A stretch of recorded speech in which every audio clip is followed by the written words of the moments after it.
In 1315, it began to rain across Europe and did not stop for 2 years. Crops rotted in the fields, grain prices rose 8 times over, and in the villages of what is now Germany, something began happening that parents whispered about but never wrote down. Children were led into the forest and they did not come back. This is Hansel and Gretel, not as a story about a candy house, but as the Brothers Grimm actually recorded it in 812, and historians believe it remembers something real. Most people know Hansel and Gretel as the story of a witch's house made of candy. Two children get lost, find a magical cottage, and narrowly escape being eaten. But the Grimm brothers didn't invent the story.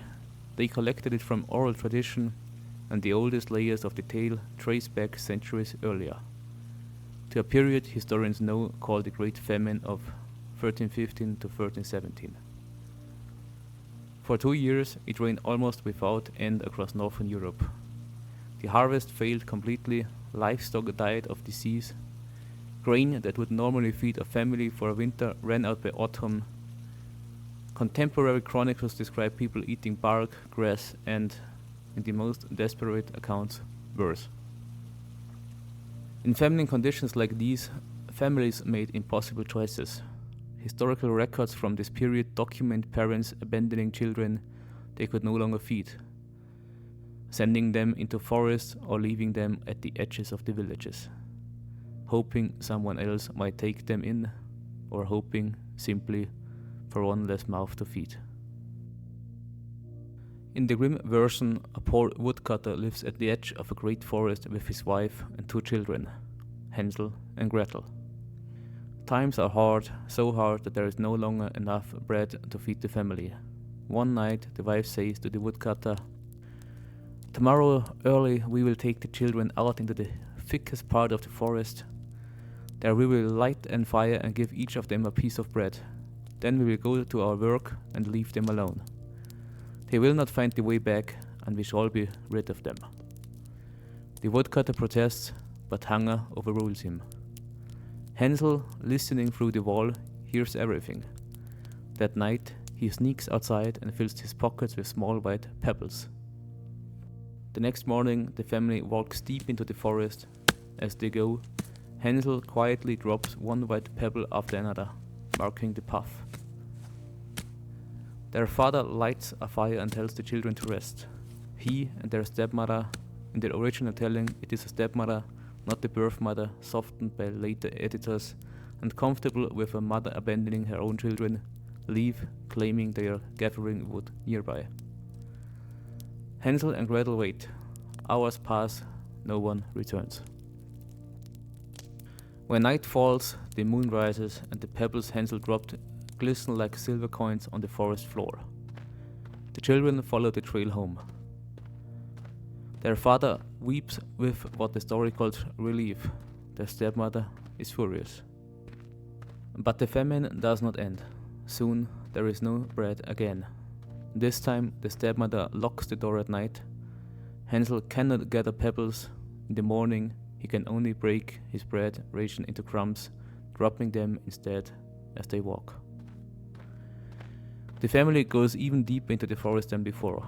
Again the children are left.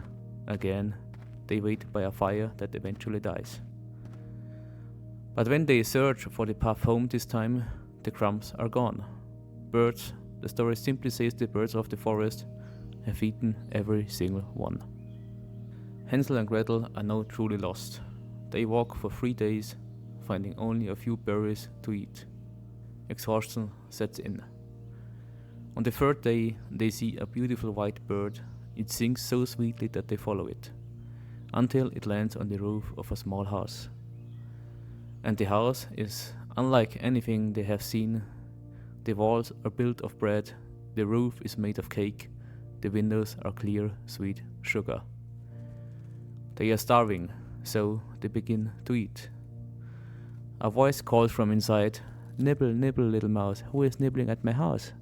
And the children answer, still eating, the wind, the heaven-born wind." The door opens.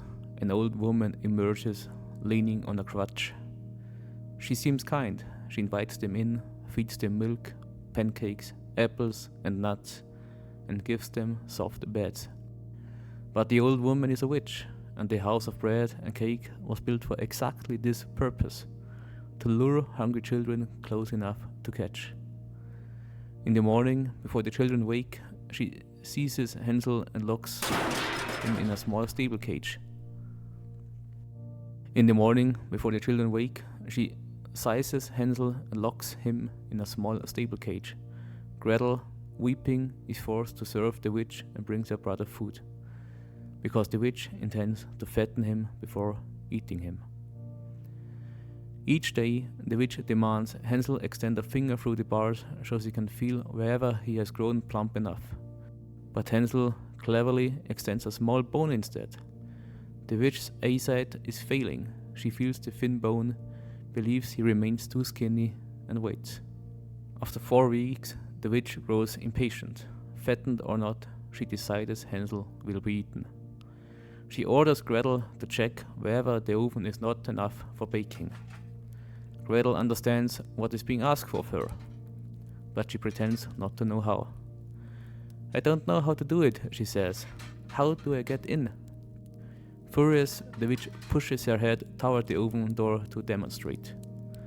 And in that moment, Gretel shoves the witch forward with all her strength into the oven itself.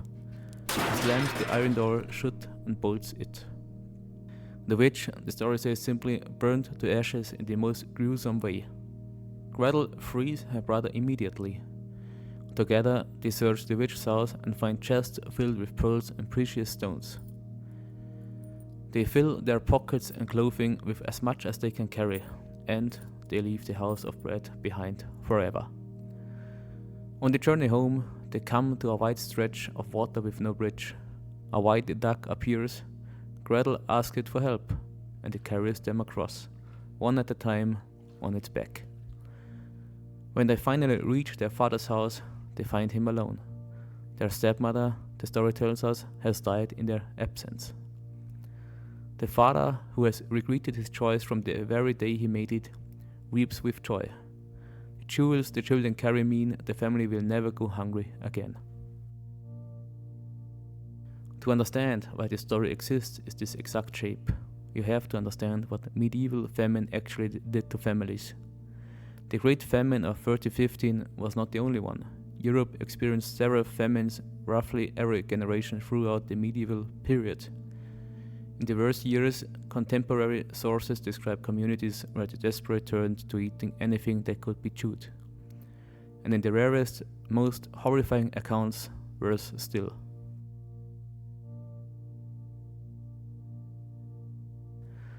Some folklorists believe the story of Hansel and Gretel is not really about a witch at all.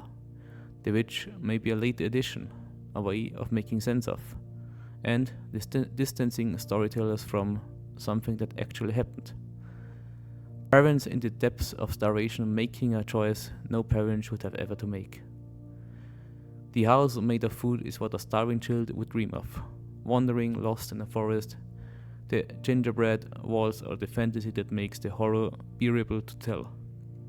And the ending, where the children triumph, where the wicked stepmother dies, where the family is finally impossible provided for, is the story's only mercy. It could not undo what happened, but they could imagine a version where it turned out alright. This is the version the Brothers Grimm recorded from oral storytellers in 812, itself already centuries old by the time it was written down. It was not meant to entertain children with witches and candy houses. It was meant to hold something too painfully to say directly. That hunger changes what people are capable of, and that children have always been asked to survive things they should never have had to survive. The gingerbread house is not real. The famine was. If you want to hear more of the stories that hide real history inside them, subscribe. There are more.